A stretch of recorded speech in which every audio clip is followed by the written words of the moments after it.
Hello! My name is Ryan Yoakum, and today we're going to be discussing NAICS codes for the Entrepreneurship 3000 course. NAICS codes, or the North American Industry Classification System codes, are a series of numbers used to distinguish and differentiate different industries within the United States, Canada, and Mexico. These were created in 1997, and every 5 years will update to reflect either changes in industries or emerging ones.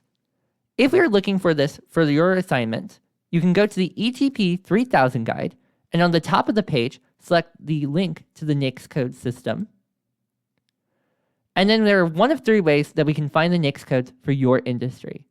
The first of which is using the keyword search. Let's say I'm interested in ice cream stores.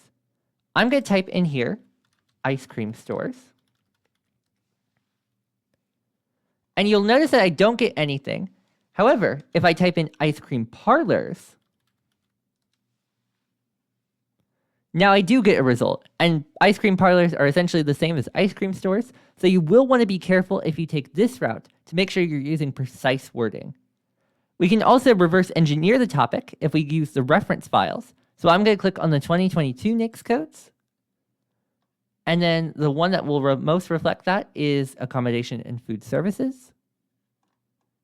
We can scroll down and find snack and non-alcoholic beverage bars. And here we have ice cream parlors.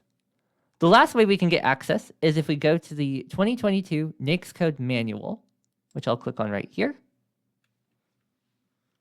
And then I will just type in ice cream as an example. And if we go up on here, we'll have to scroll through a couple, but you'll see right here, we have the code for ice cream parlors. So that's just one of three ways that you can get access to your NAICS code.